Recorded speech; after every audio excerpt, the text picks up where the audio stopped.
partners to get more information and to assess what has happened. And we will make that determination, and we will determine appropriate next steps as well. Just to follow up, certain media are quoting U.S. intelligence officials on their story. So I'm assuming that Leon, you're in contact with those officials. What I can say from this podium in front of you all on camera and on the record is that we've seen these reports and that we are working with the Polish government and other partners to assess and get more information. We cannot confirm the reports of what has happened or the details, but we are working through that process to determine what happened and determine appropriate next steps. In the back. Marcin Remnants and Warner Bros. Discovery from Poland. So you repeated a few times that you are working with the Polish government on this issue. Who are you talking with? At what level, if you don't want to give any specific names? And also, if this is confirmed, should this trigger an immediate increase of the numbers of U.S. boots on the ground in Poland, maybe sending additional Patriot batteries, fortifying eastern flank? I'm starting to sound like a broken record here, but again, I do not want to get ahead of hypotheticals or get into a tit-for-tat of potential actions.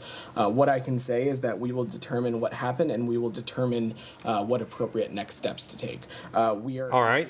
State Department there responding to questions. Of course, we're getting information out, reports of missiles that have hit in territory in Ukraine, and then recent reports coming out of the same source that gave us that information to begin with, saying that this may have been remnants of missiles shot down by Ukrainian armed forces. Right. Let's bring in John Jordan, who's been watching some Russian TV. He happens to speak Russian. And of course, we also know that the only truth is transmitted in Russian television, Right. John. Right. Believe everything you hear. Hey, I watch Russian TV, so you don't have to, Bob. Thank you, John. Yes. So anyway, there's a statement out by the Russian Ministry of Defense, and it was I just read it in Russian, and it is basically denying that those missiles were Russian at all, saying that it is a provocation by NATO, and the Russians are completely, apparently, denying any involvement whatsoever, saying that there was no target in Ukraine near the Polish border that was targeted by Russia. So the Russians are completely denying this, which leads me to believe that this is somehow trying to bait Poland or NATO into doing something to feed a domestic narrative in Russia. Right. And this may mean that there's real trouble in a real act of desperation for Putin politically. Yeah, Carl, you're nodding. Response. Yeah, so this is a very easy thing to find out. It takes a little bit of time. Like I said, it's important to get it right rather than be first.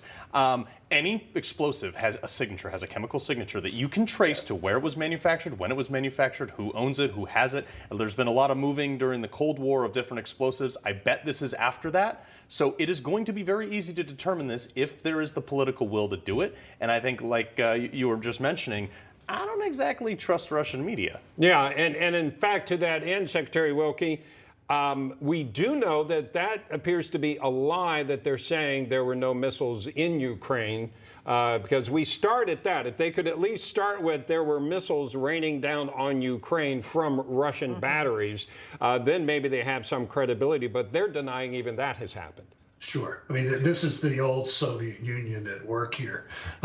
So let's discard that. I think we should look to the words of the Dutch foreign minister, who was forced into a bunker a couple of hours ago. He was near an energy plant in the northern part of Ukraine. And when he came out, he said that the answer to this is to make sure that NATO stays unified and provides the Ukrainians with everything they need to defend themselves. I think that is the state of affairs that should exist as we go down the road in determining whether this thing was an accident, a one-off, or deliberate. I tend to doubt that it was deliberate, but we'll see in the next few days. One thing that we know that is deliberate is the constant effort for Putin to blame NATO and Western forces for everything that's going on. He's so the he victim. turns everything into that narrative which is the way he's playing it with his public.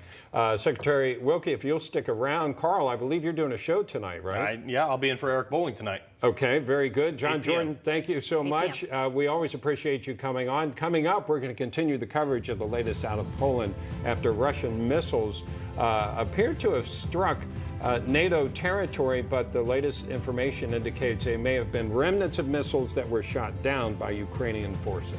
No crooked establishment. None of that twisting the truth. No talking down to me. Don't tell me how to think. Don't tell me how to think. Don't tell me how to think. I trust Newsmax. Newsmax. They don't tell me how to think. They let me decide. Newsmax. Real news For real people.